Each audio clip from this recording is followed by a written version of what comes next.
¿Listo? Buenos días, bienvenidos a la mesa 2 de la RAE, Territorios en Pugna, hacia una biografía socioterritorial. Para nosotros es muy grato continuar con estas actividades y la RAE se caracteriza por la pluralidad de las exposiciones. Vamos a tener presentaciones de personas con postdoctorado, vamos a tener presentaciones de artesanos, entonces con una experiencia distinta, con una formación distinta. Y eso creemos que es lo que enriquece a la RAE. A continuación damos la bienvenida a Gabriel Casteluría. Él es gestor cultural y apasionado promotor de la memoria histórica en Bolivia. Actualmente se desempeña como encargado de la Biblioteca Zonal de Alto Brajes. Es egresado de la carrera de Historia de la Universidad Mayor de San Andrés. Bienvenido, Gabriel. 20 minutos, por favor. Claro que sí. Muy buenos días a todos. Muchas gracias a los que están conectados virtualmente también. Y bueno, el día de hoy voy a hablar sobre el control hacendario, la reforma agraria, las memorias del Cantón Tacna entre 1932 y 1952. Entonces, vamos a empezar de lleno. Para empezar, debo mencionar que estas fotografías que les voy a mostrar a lo largo de este recorrido son de las páginas de Facebook de Añoranzas de Tacna. Tacna es una población pequeña con mucha historia. El cantón como tal tiene bastante historia y es que está situada en la provincia de Suyungas del departamento de La Paz, en la segunda sección.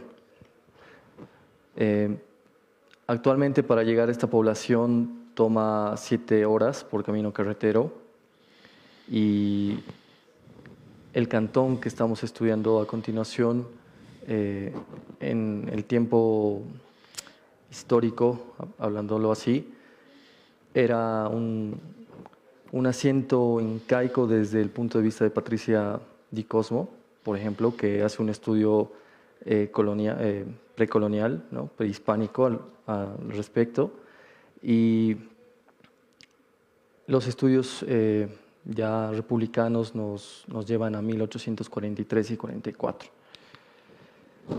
El objetivo de este estudio va a basarse básicamente en la tenencia de tierras, también en la parte cultural como festividades, en la parte social y económica también, para que conozcamos lo que conlleva la historia y el desarrollo de este lugar. Yéndonos al punto de partida que estamos tomando para ese estudio, debemos considerar que los documentos que hemos tomado en cuenta para el presente estudio son del Archivo Histórico Municipal José Rosendo Gutiérrez de la Alcaldía, del Archivo Histórico de La Paz, de la Universidad Mayor de San Andrés, también del Archivo Histórico del INRA. Estos documentos nos han permitido, al igual que la historia oral, llevar de la mano esta historia y el desarrollo histórico del Cantón Tacna, ¿no? Entonces, como punto de partida debemos mencionar que Tacna, para 1843 y 44, era denominada San Cristóbal de Tacna, una hacienda cuya posesión estaba dividida por cuatro dueños, por así decirlo: Ignacio Portugal, Bernarda Pérez, Juan Ramírez y Mariano Quinteros, ¿no? Quienes atestiguan a partir de estos documentos republicanos la posesión sobre este vicecantón, ¿no? En toda esta época del siglo XIX, Tacna es denominada como un vicecantón hasta 1899, año en el que Suyungas es dividida entre dos, ¿no? En Nor y Suyungas. Bueno, esto ya lo mencioné. Entonces, los primeros documentos que nos introducen el estudio de la historia de Tacna nos llevan al análisis de posesión de tierras, haciendas o primeras haciendas después de la fundación de Bolivia o creación de Bolivia, perdón, y nos dan a entender los problemas con el visitador de tierras, también los lugares que estaban como vecinos del vicecantón Tacna, como Colpani, Guajini, lugares que con el tiempo van a ir cambiando de denominación también, ¿no? Y el vicecantón Taca también, porque se va a dividir en haciendas, ¿no? En Quilambaya, en Toncopujo, en Cacani, en Santiago, y debemos hacer énfasis en Santiago porque hemos encontrado mucha más información al respecto de Santiago de Taca, ¿no? Santiago como tal en la línea temporal se va dividiendo, bueno, va cambiando de denominativo por el nombre de la familia que poseía esta hacienda. Entonces, tenemos este cuadro que claramente especifica eso, ¿no? La familia Cárdenas la poseía entre 1843 y 52, la familia Merizalde entre 1852 y 95, y desde el 95 hasta la actualidad se ha mantenido esta denominación como Santiago de Taca, ¿no? Como tal. Al respecto, hay que mencionar que Santiago de Taca hasta 1932 tenía bueno, una posesión interesante que se va a, bueno, que va a tener un tinte histórico muy interesante a partir de 1932 porque el poseedor va a ser Ezequiel Escobar, el padre de Armando Escobar Uría. Armando Escobar Uría, que fue uno de los alcaldes más importantes de la ciudad de La Paz, ¿no? Bueno, por otra parte, hay que hacer énfasis en los estudios que se hace sobre Suyungas ya para el siglo XX.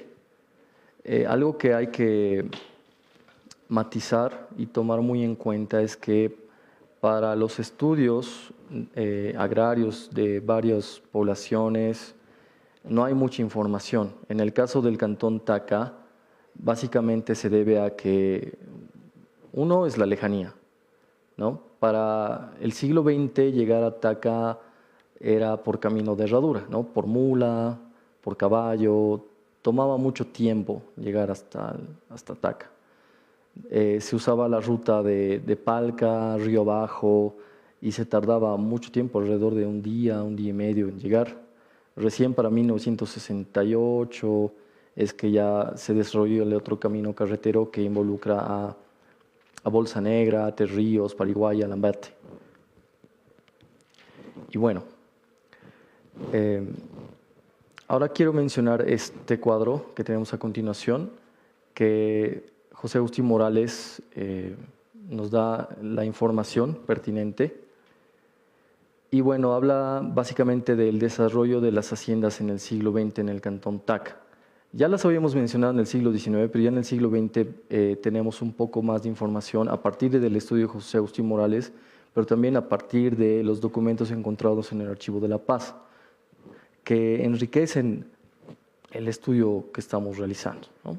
Entonces tenemos como tal los propietarios para esta época, para 1928, a José Román como propietario de la hacienda de Quilambaya y también de Trajumaña, a los hermanos Villar de la hacienda Cacani, que dicho sea de paso, estaban como propietarios principales, sí, y como propietarios secundarios o a la par también estaba la familia Mariño, que logró la adquisición de la hacienda en 1883. Y esta hacienda fue poseída hasta después de la reforma agraria, tanto por la familia Villar como por la familia Mariño, por ejemplo.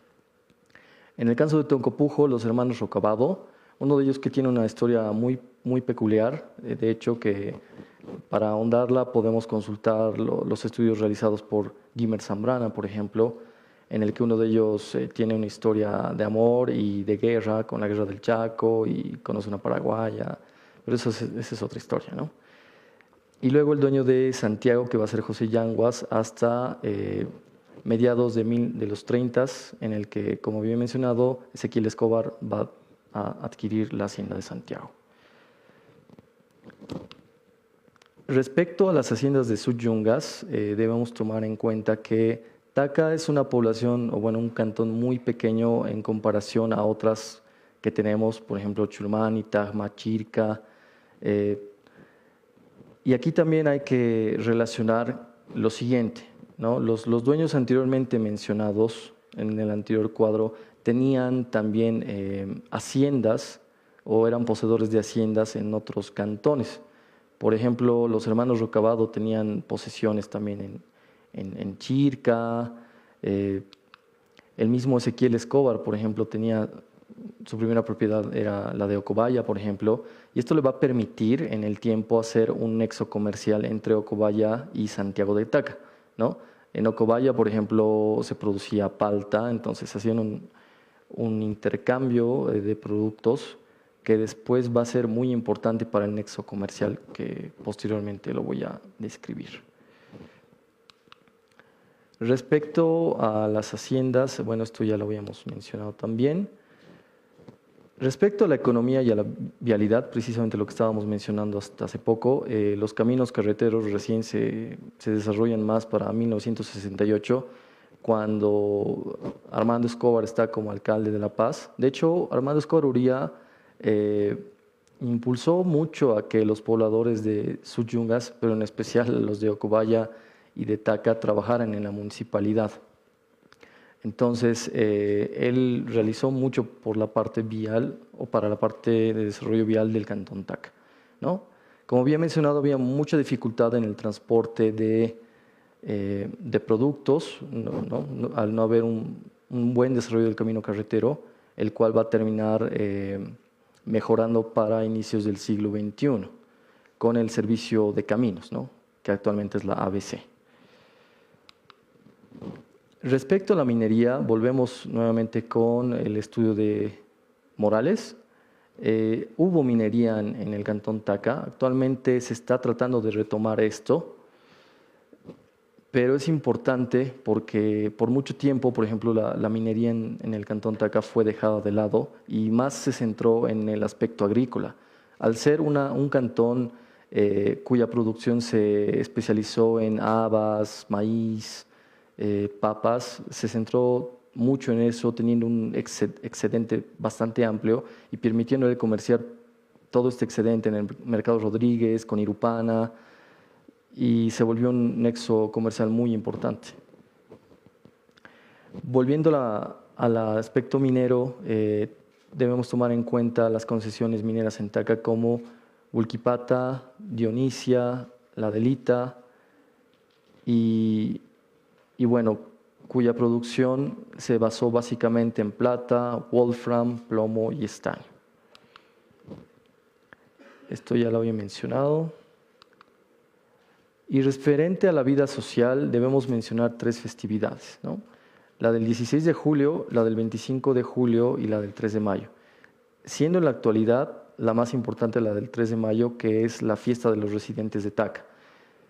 Después de la reforma agraria, muchos de los denominados por los documentos peones recibieron la repartición de tierras de las haciendas que habíamos visto en los cuadros anteriores, ¿no? En Quilambaya, en Tarjumaña, en Toncopujo, en Santiago de Taca, recibieron como tal la repartición, ¿no? Y bueno, empezaron a construir una vida social, económica y política bastante interesante, ¿no?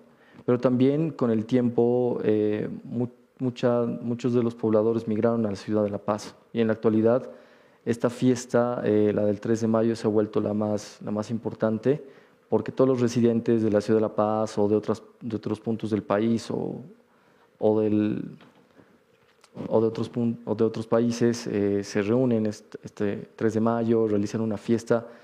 Incluso la misma fiesta ha ido cambiando con el tiempo, ¿no? Porque si bien había o siempre ha habido un pasante o preste en el desarrollo de la fiesta, antes la fiesta, desde el testimonio de,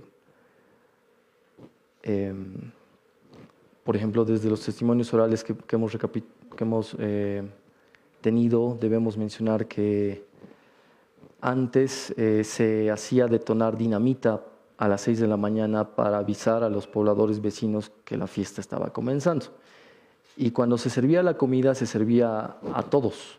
No se servía primero a los organizadores de la fiesta, sino se reunía en la plazuela a todos los vecinos, a la banda de las poblaciones cercanas como Iquico o Lambate, y así también no tenía que faltar comida para ninguno de los vecinos. Y si alguien no salía de su casa, se le iba a tocar la puerta, pero era necesario invitar la comida a todos los presentes, ¿no? A todos los pobladores.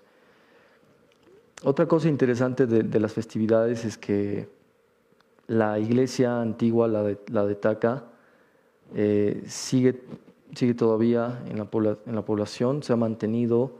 Es importante hacer un trabajo de restauración y conserva documentos de 1800 y 1900 muy importantes. También tiene una Biblia en latín de 1904. Entonces hay cosas bastante útiles y de importancia para con el pueblo y con el cantón claramente, ¿no?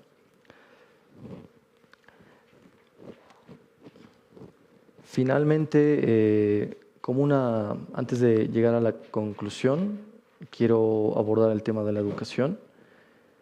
Tenemos registros de 1904, los primeros registros de los primeros estudiantes de la escuela de Taca. Hay que mencionar que la presente, bueno, les iba a mencionar algo más. A partir de estos datos podemos encontrar datos de las primeras familias o de familias que se han mantenido hasta la actualidad, ¿no? La familia Pérez, Aliaga, Uría, Portugal, familias Rivas, por ejemplo, que se han mantenido a lo largo de la historia. Y en estos registros de educación, por ejemplo, nos permitimos ver cómo se ha ido desarrollando toda esta historia familiar, de quiénes eran los regentes de cantón, muchos que han llegado con el tiempo a ocupar cargos dentro de la población también y que después han residido fuera del cantón, ¿no? Como les había mencionado. También tenemos algunos datos importantes que quisiera mencionar antes de concluir, como los primeros docentes para 1904 como Froilán Moncada y Elías Sánchez. La historia oral que Jaime Palacios también nos cuenta para después de la reforma agraria también es importante porque la escuela después de la reforma agraria se realiza en Toncopujo. Recordemos que la reforma agraria tiene una capite que obliga a los exacendatarios a ceder un espacio para la construcción de escuelas y también ceder un espacio para la construcción de cementerio. Entonces en Toncopujo se hace la escuela grande. Y bueno, a Jaime Palacios, por ejemplo, le pasó que él fue estudiante y después se volvió maestro, ¿no? Y después pasó toda la vida con esta parte de docencia y la que fue su profesora terminó siendo su esposa con el tiempo también. Entonces son cosas que quedan con el tiempo. Finalmente, como conclusiones, debo mencionar que hay una necesidad de profundizar en la historia local, de profundizar en nuestras raíces para conocer más respecto al desarrollo histórico de dónde venimos y hacia dónde vamos. No, los estudios históricos no están cerrados y si bien hay poca información de las poblaciones a las que pertenecemos o a las que han pertenecido nuestros abuelos, es importante indagar y seguir investigando más para saber más de dónde venimos y hacia dónde vamos. Y también la importancia de recuperar la historia oral como patrimonio, ¿no? La historia oral nos impulsa a construir una historia relacionada con nuestra tierra y saber el horizonte hacia dónde vamos y de dónde venimos. Finalmente quisiera agradecer al MUSEF por apoyar este presente investigación, a Pedro Aliaga, a mis papás, a Sara, a Julián, a todos los residentes y pobladores del Cantón Taca, al magíster Ramiro Fernández también. Y yo me voy muy contento y muy feliz por haber compartido este tiempo y esta charla con todos ustedes. Y bueno, ahí cito la biografía y muchas gracias por todo. Agradecemos a Gabriel Casteluría. Si hay preguntas del público, por favor.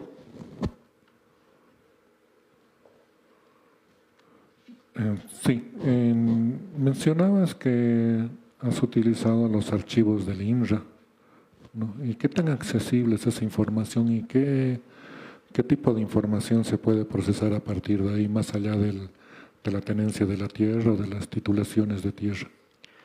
Bueno, esta historia me remonta al 2019. Este tema iba a ser mi tema de tesis, pero quedó muy pequeño. Y para el tema del INRA, para aquella vez estaba pasando la materia de seminario de tesis con la doctora María Luisa Sux. Entonces ella me sugirió acercarme al INRA como tal. Y bueno, yo solicité una carta a la dirección de mi carrera, a la carrera de Historia de la UMSA. Entonces, con esta carta me permitieron hacer uso del archivo del INRA. No me permitieron tomar fotografías para ese entonces, pero sí me permitieron sacar fotocopias. Sin embargo, debo mencionar que fue muy burocrático porque era muy difícil pedirles el acceso a la fotocopia a los planos, por ejemplo, ¿no? Y la encargada de aquel entonces del archivo histórico era un poco reacia conmigo al respecto, ¿no? Con el tiempo, después de un año, me pidió incluso tener no sé, una nota escrita por parte del dirigente del Cantón Taca. Lo volvió mucho más burocrático, pero ya para ese punto ya había terminado la investigación.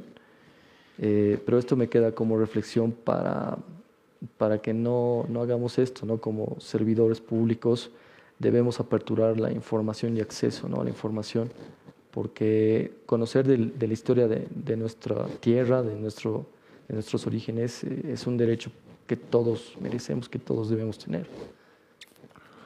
¿Alguna otra pregunta por parte del público? Agradecemos nuevamente a Gabriel Casteluría. Gracias. Gracias. Un aplauso, por favor.